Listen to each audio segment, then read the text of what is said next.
پھر ہم نے یہ پڑھا کہ زبان دانی کے زور پر کسی کا مال ناحق ہتھیانے کی کیا سزا بتائی گئی ہے. حدیث نمبر 221 میں پڑھا، کسی کو یاد ہے؟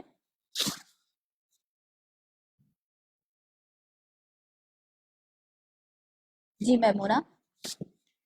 جی باجی، اس کی سزا ہے کہ جہنم کی آگ کا ایک ٹکڑا کاٹ کر انہیں دیا جائے گا. بالکل، یہ ایسے ہے. اچھا، یہ چیز بہت غور طلب ہے کہ زبان دانی کے زور پر کسی کا مال نہ ہتھیانا. اس میں صرف یہاں پہ تو پھر وہی بات ہے کہ صرف مال کی بات کی گئی ہے. ہم نیکسٹ کلاس میں اس کو دوبارہ دیکھیں گے کہ اور ہم کیا کیا چیزیں دوسرے کے حصے کی اپنے حصے میں کر لیتے ہیں، صرف اس لیے کیونکہ ہمیں زیادہ اچھی بات کرنی آتی ہے. Move forward.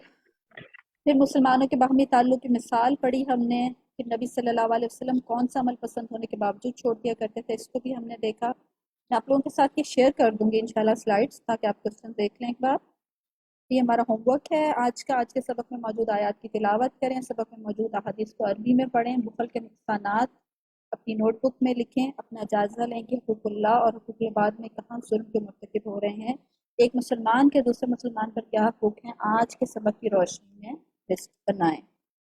ہم یہیں تک رکھتے ہیں، اپنی دعا کلاس کی طرف چلتے ہیں. ام سلافہ ہیں ہمارے ساتھ. ام سلافہ. السلام علیکم ورحمۃ اللہ وبرکاتہ.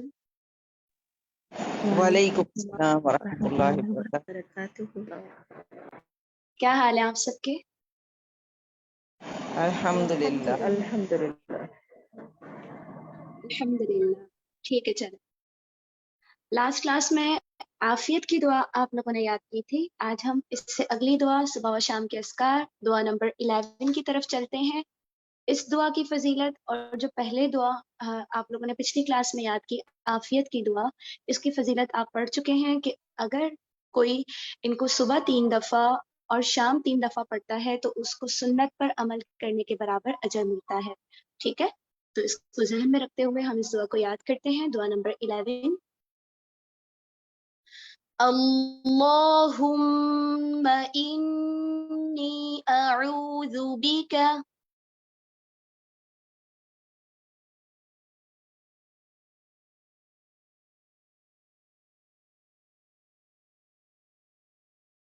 اللہم انی اعوذ بک من الکفر والفقر.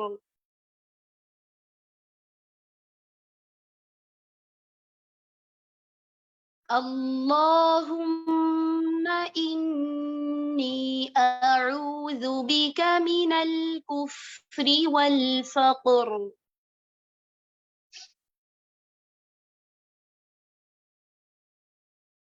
اللہم انی اعوذ بک من عذاب القبر.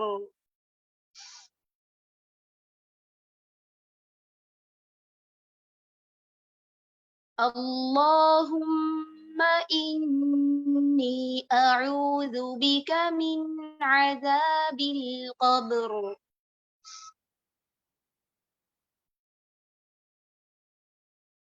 لا الہ الا انت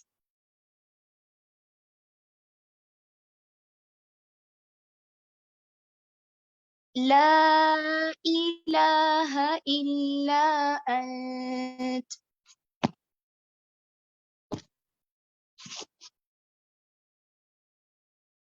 اللہم انی اعوذ بک من الکفر والفقر.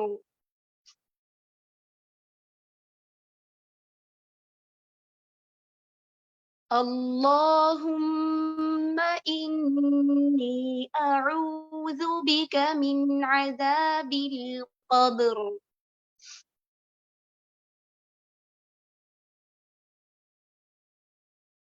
لا الہ الا انت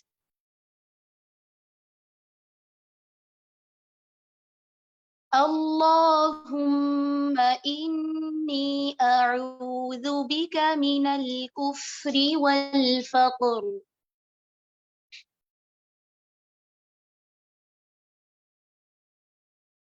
اللهم إني أعوذ بك من عذاب القبر.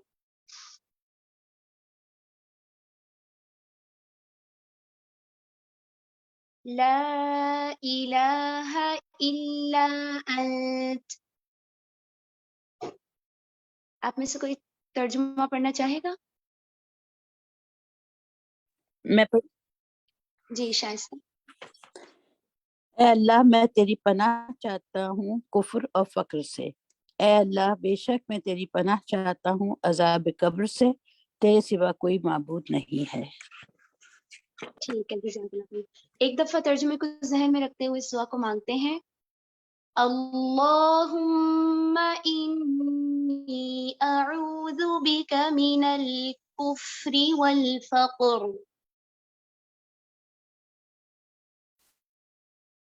اللہم انی اعوذ بک من عذاب القبر.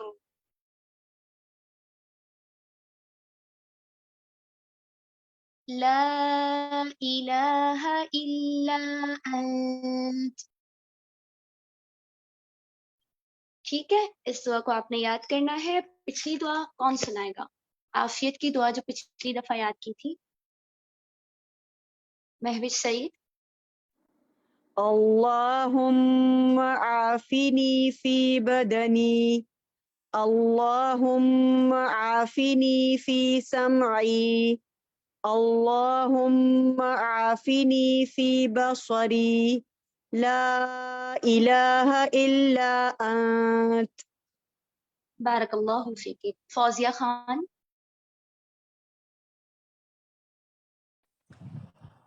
اللهم عافني في بدني، اللهم عافني في سمعي، اللهم عافني في بصري، لا إله إلا أنت. بارک اللہ فیک. روبینہ زبیر.